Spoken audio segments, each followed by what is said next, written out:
মই মোৰ YouTube channel ইন্দ্ৰমলি ব্লগলৈকে আপোনালোক সকলোকে পুনৰবাৰ স্বাগতম জনাইছোঁ।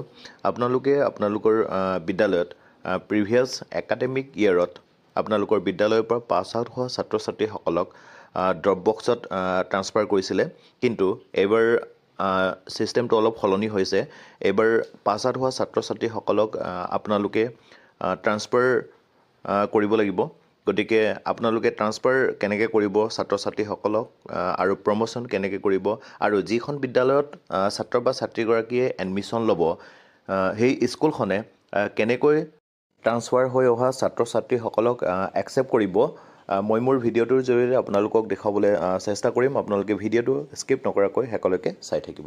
আপোনালোকে প্ৰথমতে শিক্ষা সেতু পৰ্টেলত আপোনালোকৰ বিদ্যালয়ৰ শিক্ষা সেতুৰ ইউজাৰ ID আৰু পাছৱৰ্ডৰ জৰিয়তে লগ ইন কৰি ল'ব লাগিব। লগ ইন কৰাৰ পাছত এনেকুৱা এটা পেজ দেখা পাব। ইয়াত আপোনালোকে ষ্টুডেণ্ট মেনেজমেণ্ট অপশ্যনটোত ক্লিক কৰিব। তাত ক্লিক কৰাৰ পাছত ট্ৰান্সফাৰ ষ্টুডেণ্টছ বুলি এটা অপশ্যন দেখা পাইছে। ট্ৰান্সফাৰ ষ্টুডেণ্ট অপশ্যনটোত ক্লিক কৰিব। তাত ক্লিক কৰাৰ পাছত নেক্সট এণ্টাৰ পেজটো এইটো আহিব। এইটো আপোনালোকে দেখা পাইছে। যিহেতুকে আমাৰ LP স্কুল হয়, গতিকে LP স্কুলৰ ক্লাছ 5ৰ ছাত্ৰ ছাত্ৰীসকলক আমি ট্ৰান্সফাৰ কৰিব লাগিব। গতিকে ক্লাছ 5ৰ ইয়াত ভিউ বুলি এটা অপশ্যন দেখা পাইছে। ভিউ অপশ্যনটোত ক্লিক কৰি ল'ব। ভিউ অপশ্যনটোত ক্লিক কৰাৰ পাছত নেক্সট এণ্টাৰ পেজটো এইটো আহিব। ইয়াত ট্ৰান্সফাৰ কৰিব বিচৰা ছাত্ৰ বা ছাত্ৰীগৰাকীৰ এগেইনষ্টত চিৰিয়েল নাম্বাৰৰ ওপৰত এটা স্কুৱেৰ দিয়া আছে। তাত আপোনালোকে চিলেক্ট কৰি ল'ব। তাত চিলেক্ট কৰাৰ পাছত নেক্সট এণ্টাৰ পেজটো এইটো আহিব। ইয়াত ছাত্ৰ বা ছাত্ৰীগৰাকীয়ে কোনখন ডিষ্ট্ৰিক্টলৈকে ট্ৰান্সফাৰ হৈছে বা ডিষ্ট্ৰিক্টখনৰ ব্লক কি হয়, ক্লাষ্টাৰ কি হয় বা স্কুল কি হয়, তাত আপোনালোকে ধুনীয়াকৈ চিলেক্ট কৰি ল'ব।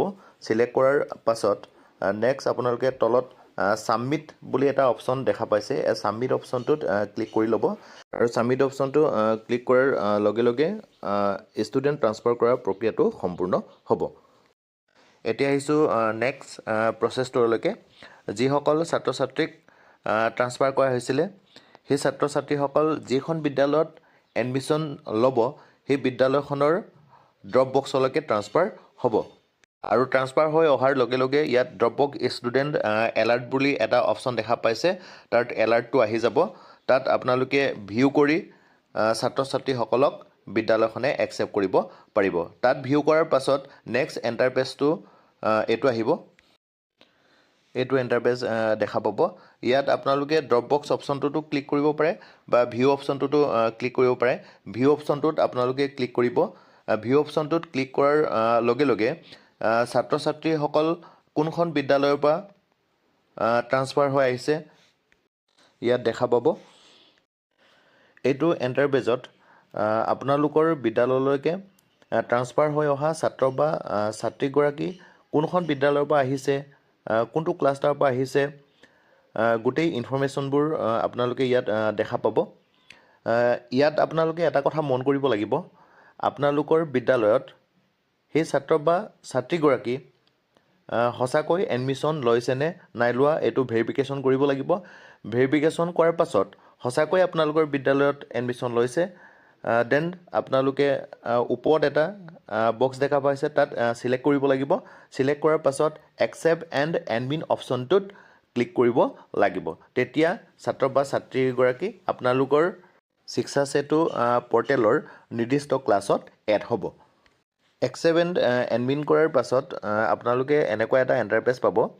ইয়াত আপোনালোকৰ বিদ্যালয়ৰ ছাত্ৰ বা ছাত্ৰীগৰাকীয়ে কোনটো ক্লাছত এডমিশ্যন লৈছে ক্লাছটো চিলেক্ট কৰি ল'ব লাগিব।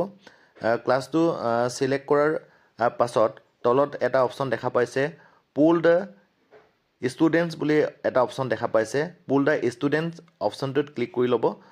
ক্লিক কৰাৰ লগে লগে ছাত্ৰ বা ছাত্ৰীগৰাকী নিৰ্দিষ্ট ক্লাছত এড হ'ব। ধন্যবাদ শিক্ষাগুৰুসকল। আপোনালোকে যদিহে মোৰ ভিডিঅ'টোৰ পৰা উপকৃত হৈছোঁ বুলি ভাবে তেতিয়াহ'লে মোৰ ভিডিঅ'টো লাইক কৰিব, শ্বেয়াৰ কৰিব আৰু মোৰ চেনেলটো ছাবস্ক্ৰাইব কৰিব। Thank U.